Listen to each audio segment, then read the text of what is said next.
अस्सलाम वालेकुम। मैं हूं आपका दोस्त हैदर और मैं हूं आपका दोस्त द गार्डन गाय।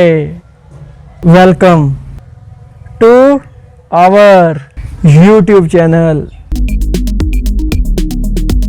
आज मैं आपके लिए लेकर आया हूं एक ऐसी वेजिटेबल जिसको देखते ही आपको अपने महबूब की याद आ रही। जी, तो मैं बात कर रहा हूं फूल गोभी की, जिसे आप इंग्लिश में कहते हैं कॉलीफ्लावर। क्या आपको पता है कि कॉलीफ्लावर एक बहुत ही अच्छा सोर्स है विटामिन सी का, मैग्नीज का और फोलिक एसिड का। तो आज हम लगाएंगे अपने किचन गार्डन में कॉलीफ्लावर की नर्सरी, वो भी बहुत ही आसान 7 स्टेप्स में। तो कॉलीफ्लावर लगाने का स्टेप नंबर 1 है सिलेक्शन ऑफ सीडलिंग वैरायटी। हाँ जी, तो सीडलिंग की वैरायटी सिलेक्शन जो है वो बेस करती है आपके सीज़न पे। अगर आप जल्दी लगा रहे हैं तो वो अर्ली सीज़न वैराइटीज़ लगाएंगे आप। अगर आप मिड सीज़न में लगा रहे हैं तो वो मिड सीज़न की वैरायटी लगाएंगे। और अगर आप इस मौसम में लगा रहे हैं, जैसे कि ये लेट मौसम है, तो लेट वैरायटी लगाएंगे। तो मेरे हाथ में ये जो सीडलिंग है, ये वैरायटी है सुहासिनी साइजेंटा ग्रुप की। तो आप भी जो है कोई भी अच्छे ग्रुप की वैरायटी ले सकते हैं और अपने मौसम के मुताबिक लगा सकते हैं। अच्छे ग्रुप्स में जैसे आ सकता है वो है सेमिनस की कोई वैरायटी लगा लें, हाजी दीन मोहम्मद सन्स की लगा लें, टारगेट अली अकबर ग्रुप की लगा लें। तो ये सब ग्रुप अच्छे हैं, आप इसमें से किसी भी ग्रुप की सर्टिफाइड वैरायटी सेलेक्ट कर सकते हैं। तो हम लगाएंगे ये सुहासिनी वैरायटी जो है सजेंटा की। जी, तो मुझे पता चला है कि the garden guy Suhasini variety लगा रहे हैं, तो उन्हें बताते हैं अब स्टेप नंबर 2, और वो है टाइम ऑफ सोइंग। को पता है कि फूल गोभी का सोइंग टाइम क्या है? फूल गोभी को आप सितंबर से लेकर दिसंबर तक लगा सकते हैं। बस आपने वैरायटी सिलेक्शन का ध्यान रखना है। जी, तो अब बारी आती है स्टेप नंबर 3 की, और स्टेप नंबर 3 है फर्टिलाइज़र एप्लीकेशन। अब बारी आती है हमारी फर्टिलाइज़र की एप्लीकेशन की। तो आपने हमेशा ये कोशिश करनी है कि आपने अपनी सॉइल में फार्म यार्ड मैन्योर ऐड करना है। जैसा कि मैंने अपनी इस क्यारी में, ये छोटी सी क्यारी में 20 kg farmyard manure add किया है। उसके साथ अब मैं ऐड करूंगा 100 ग्राम DAP। तो अब आपको दिखाता हूं कि आपने इसकी ब्रॉडकास्टिंग किस तरह करनी है। तो स्टेप नंबर 4 इतना ही इम्पोर्टेंट है जितना गंजे के लिए कंघी। मजाक कर रहा हूं यार। स्टेप नंबर 4 है सॉइल प्रेपरेशन। जी, तो अब बारी आती है सॉइल की प्रेपरेशन की। तो सॉइल की प्रेपरेशन में आपने 2 काम करने हैं। पहला करना है आपने इसकी प्लोइंग करनी है। तो चलें करते हैं पहले प्लोइंग।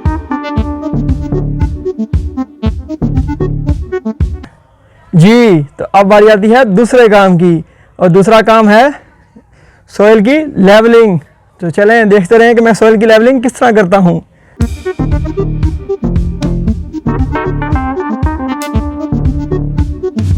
देखें यार, द गार्डन गाय कितनी मेहनत कर रहा है। तो अब बताते हैं द गार्डन गाय को स्टेप नंबर 5, और वो है प्रेपरेशन ऑफ रिजेस। तो आपने देखा कि मैंने किस तरह सॉइल की प्लोइंग और लेवलिंग की है। तो अब बारी आती है रिजेस की प्रेपरेशन की। तो देखते रहें कि किस तरह करनी है रिजेस की प्रेपरेशन।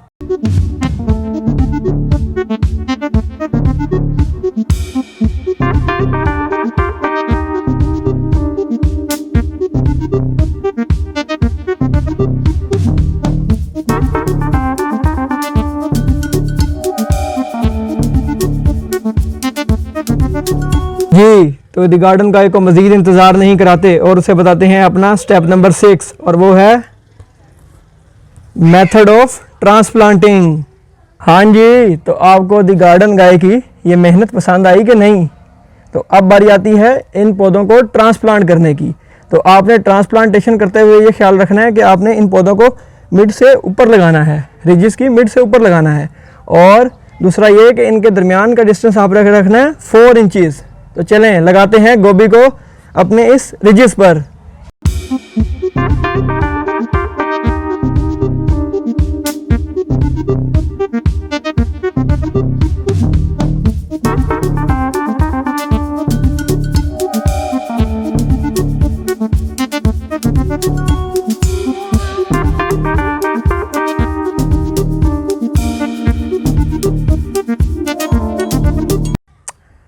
हाँ जी, तो अब बारी आती है स्टेप नंबर 7 की, और वो है इरिगेशन। हाँ जी, तो आपको मेरी ये ट्रांसप्लांटेशन पसंद आई कि नहीं आई? तो ट्रांसप्लांट करते हुए आपने एक और चीज़ का ख्याल रखना है, और वो है कि आपने इन प्लांट्स को अपने रिजिस की एक साइड पे लगाना है। और आप लोग ये भी सोच रहे होंगे मैंने प्लांट टू प्लांट डिस्टेंस बहुत कम रखा है। तो उसके कम रखने की वजह ये है कि इन प्लांट्स को कभी कभी ट्रांसप्लांटेशन शौक आ जाता है। अगर आप ज़्यादा प्लांट्स लगाएंगे तो उसमें से अगर कोई पौधे मर भी जाते हैं तो फिर भी आपके नंबर ऑफ़ प्लांट्स पूरे रहेंगे और आपको प्रोडक्शन अच्छी मिलेगी। तो अब बारी आती है इरिगेशन की। तो इरिगेशन में आपने एक चीज़ का बहुत ही ख्याल रखना है, वो है वाटर लेवल। तो वाटर लेवल में आपने क्या करना है, आपने अपनी डिजीज़ के इन मिड तक पानी देना है और मॉइस्चर अपने आप इसकी रूट्स तक पहुंच जाएगा और इसकी रूट्स की ग्रोथ अच्छी होगी, जिससे आपकी प्रोडक्शन भी अच्छी आएगी।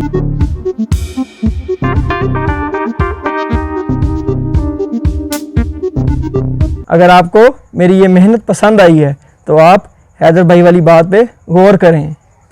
तो अब बारी आती है चैनल को सब्सक्राइब करने की, वीडियो को लाइक करने की और बेल आइकन को बजाने की।